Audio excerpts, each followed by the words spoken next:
Hello दोस्तों, तो कैसे हैं। तो आप लोगों को पता होगा कि मैट्रिक का बोर्ड का प्रोग्राम निकल गया, रूटीन निकल गया है। तो आप लोग रूटीन देख ही लिए होंगे किस प्रकार से एग्जाम डेट है। अगर नहीं देखे हैं तो पिछले वीडियो में बता दिए हैं।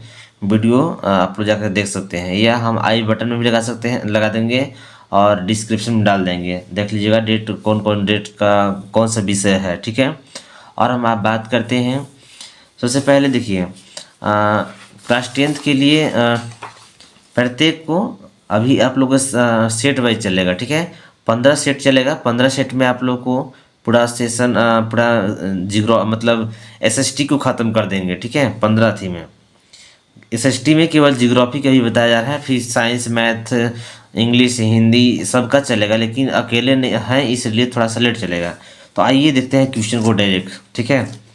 तो देखिए, सबसे पहले वर्ग 10 के लिए है महत्वपूर्ण प्रश्न और पहला सेट है, ठीक है। 7 तक चलेंगे, 7 चैप्टर है ना, 7 को केवल जियोग्राफी के बात यहाँ पर चल रहा है, ठीक है। विषय सामाजिक विज्ञान। अध्याय 1 में है, मतलब अध्याय 1 का है संसाधन एवं विकास। ये एनसीईआरटी आधारित है, ठीक है। ये क्वेश्चन उसी से सेट किया गया है और मेरे द्वारा ही किया गया है। सबसे पहले पहला क्वेश्चन देखा जाए, सतत विकास का विचार किस वर्ष शुरू हुआ। तो इसका आंसर जो है 1972 में। सतत विकास, अगर देखिए, ये ऑप्शनल क्वेश्चन किसके लिए है, जो ऑलरेडी थ्योरी स्टडी कर चुके हैं, ठीक है। वैसे बच्चों के लिए ये ऑप्शनल क्वेश्चन काम करते हैं। और न तो कभी आप लोग कभी थ्योरी पढ़वे नहीं किया, ना स्कूल गए नहीं किए, नहीं गए हैं, तो कहाँ से पता होगा। तो इसलिए ऑप्शनल याद कर लीजिए। और जो थ्योरी पढ़ते हैं उनको बहुत सारे कंपटीशन में फ़ायदे होते हैं। तो देखिए, अगर नहीं पढ़े तो शॉर्ट में भी डाटा मार लीजिए, याद कर लीजिए, एग्जाम तो देना ही है, ठीक है। और जिनको एग्जाम का अच्छे से प्रिपरेशन करना है वो लोग एनसीईआरटी का बुक परचेज करके आराम से स्टडी कीजिए। और नहीं तो ऐसे बहुत तरह के ऐसे पीडीएफ भी मिल जाएंगे, लेकिन अपना किताब रहेगा तो अच्छा रहेगा, ठीक है। तो अब आते हैं ऑन द टॉपिक, सतत विकास का विचार किस वर्ष शुरू हुआ है, ठीक है। 1972 ईस्वी में स्टॉकहोम में हुआ था, ठीक है। दूसरा है, किस राज्य में काली मृदा पाई जाती है। किस राज्य में काली मृदा पाई जाती है, गुजरात में। राष्ट्रीय संसाधन कौन है, राष्ट्रीय संसाधन क्या है, जल है, ठीक है। चौथा क्वेश्चन है, भारत में भूमि का कितना प्रतिशत मैदान के रूप में पाया जाता है।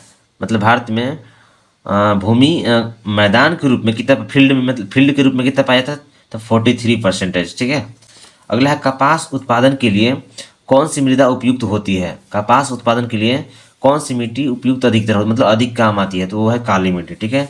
अगला है, सीढ़ीदार यानी सोपानी किस राज्य से में कृषि होती है। सोपानी मतलब सीढ़ी बाई सीढ़ी होता है पहाड़ पर, वहाँ उस राज्य का नाम है उत्तराखंड। उत्तराखंड में सोपानी कृषि होती है।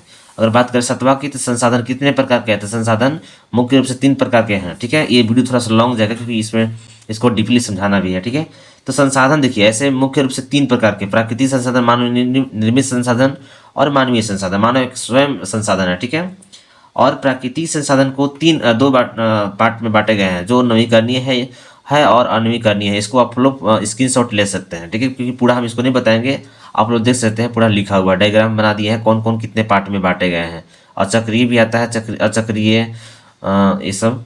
तो इस प्रकार से आप देख सकते हैं, अनवीकरणीय में 2 प्रकार के होते हैं, मानवीय में 2 प्रकार के होते हैं, मानव एक निर्मित स्वयं ही है। तो अब आते हैं अगला क्वेश्चन देखते हैं। 8वां में है यूएनसीईडी। यूएनसीईडी का फुल फॉर्म संयुक्त राष्ट्र पर्यावरण और विकास सम्मेलन है, ठीक है। जिस नवा क्वेश्चन है, जिस भूमि पर खेती की जाती है उसे क्या कहते हैं, बंजर भूमि, ठीक है। सॉरी, जिस भूमि पर खेती की जाती है उसे क्या कहते हैं, कृषि योग्य भूमि। इसको थोड़ा गलती है, जिस भूमि पर खेती नहीं की जाती है,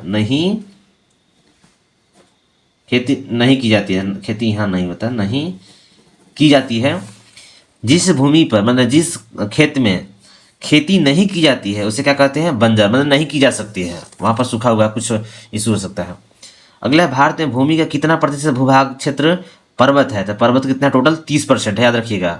भारत में भूमि पर टोटल पर्वत कितना घेरा हुआ है, 30%। किस मिट्टी में लौह धातु की अधिकता होती है, तो यह है काली मिट्टी में, ठीक है। काली मिट्टी आप लोग याद रखिएगा। 12वां में है, किस प्रकार के मृदा में कंकड़ अधिक पाए जाते हैं। किस प्रकार के मृदा में कंकड़ अधिक पाए जाते हैं, वो है बांगर मिट्टी, ठीक है। बांगर मिट्टी में अधिक कंकड़ पाए जाते हैं। रियो डी जेनेरो पृथ्वी सम्मेलन आयोजित कहाँ हुआ था। रियो डी जेनेरो पृथ्वी सम्मेलन आयोजित कहाँ किया गया था? पहली बार ब्राजील में हुआ था। ठीक है, अब बात करें अगला क्वेश्चन। उत्पत्ति के आधार पर संसाधन कितने प्रकार के होते हैं? तो दो होते हैं। ठीक है, दो होते हैं। फिर प्रथम पृथ्वी सम्मेलन कहाँ हुआ था? मतलब कब हुआ था? 1992 में। और कहाँ हुआ था? जस्ट पता है कहाँ? ब्राजील में। ठीक है, तो इस प्रकार से आप लोग याद रख सकते हैं। अगला है, किस मृदा में नमी धारण करने की क्षमता बहुत होती है? तो यह है काली मृदा। चाय तथा कॉफी किस मिट्टी में प्रयुक्त होती है? लेटराइट मिट्टी। परंपरागत ऊर्जा के दो स्रोत का नाम लिखे। कोयला, पेट्रोलियम। इस प्रकार से परंपरागत ऊर्जा का दो स्रोत हो गए। और कितने किलोमीटर के बाद किसी देश का महासागरीय संसाधन पर अधिकार नहीं है? देखिए, किसी भी समुद्र के किसी भी समुद्र में अपना देश से सटे हुए से लेकर के 200 किलोमीटर दूरी तक ही किसी राज्य का अधिकार होता है। उसके बाद 200 किलोमीटर के बाद दूसरा देश का हो जाता है। इस प्रकार से याद रखना है, कितने किलोमीटर के बाद किसी देश का महासागरीय संसाधन पर अधिकार नहीं होता है? तो 200 किलोमीटर। फाइनली दोस्तों, आज 90 क्वेश्चन का सोल्यूशन देख लिए हैं।